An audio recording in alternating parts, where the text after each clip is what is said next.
ညီမတို့ကဗီယက်နမ်ကိုရောက်နေရပါတော့ဗီယက်နမ်ကဟိုချီမင်းမြို့ရဲ့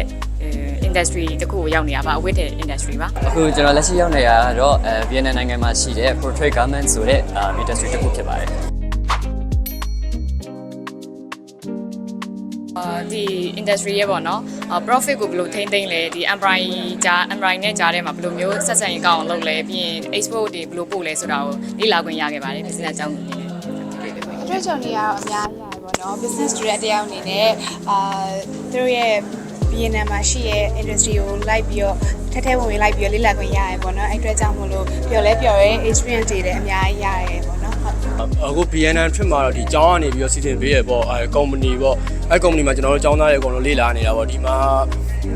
ဒီ company နဲ့ပတ်သက်ပြီးတော့ဒီကတာဝန်ရှိသူတွေအကုန်လုံးရှင်းပြတော့ကျွန်တော်တို့အတွက်လုံးဝအဲ့လိုမျိုး general knowledge တွေရမ်းရပါတယ်ဟိုစီးပွားရေးကျောင်းသားတယောက်အနေနဲ့အဲ့လိုမျိုးစီးပွားရေးနဲ့ပတ်သက်တာတွေတော့ကိုယ့်တို့အခွင့်အလမ်းတွေအများကြီးရတာပေါ့ဟိုနိုင်ငံတနိုင်ငံဟိုရောက်လာပြီးတော့တို့ရဲ့ market တွေအကုန်လုံးလေ့လာခွင့်ရတဲ့အတွက်အများကြီးလည်းကျောင်းကျေးဇူးတင်ပါတယ်ဟုတ်ကဲ့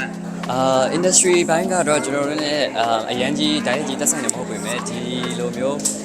automation တွေပါတယ် AI driven တွေလုပ်ထားတဲ့set တွေကိုတွေ့ရှိခဲ့ရတဲ့အတွက်ကြောင့်ကျွန်တော်တို့ CS major ကဘယ်လို apply လုပ်တယ်ဆိုတာကို first hand experience အနေနဲ့experience ရခဲ့တာကတော့ဒီနေ့အကြီးမားဆုံး experience ပဲပြောရမှာရန်ကျေးဇူးတင်ပါတယ်အကြောင်းကိုလည်းဒီလိုမျိုးတငယ်ချင်းတွေလည်းသူသွားရတယ်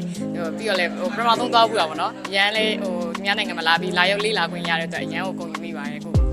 ကျေးဇူးတင်ပါတယ်အဓိကဟို BUC ရော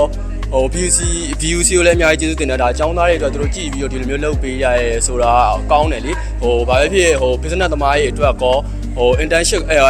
business သမားတွေအတွက်အခုနောက်ပိုင်းမှာပါဆိုဟိုအကုန်လုံးကဒီမှာဒီ company မှာ internship လုပ်ဖို့ဟိုမြန်မာကျောင်းသားတွေအတွက် record လုပ်ထားပြီပေါ့ဒါသူတို့ဘက်က approve ဖြစ်သွားရတာကျွန်တော်တို့အခွင့်အလမ်းအများကြီးရှိတယ်ဗျာ BUC ကျောင်းအတွက်ကောဟို BUC ကကျွန်တော်တို့ founder မန်ကိုကျေးဇူးတင်တယ်လို့ဟိုဒီအစီအစဉ်ကို live ပါနိုင်အောင်ကြိုးစားပြကျွန်တော်မိဘနှစ်ပေါက်လည်းတကယ်ကျေးဇူးတင်ပါတယ်အများကြီး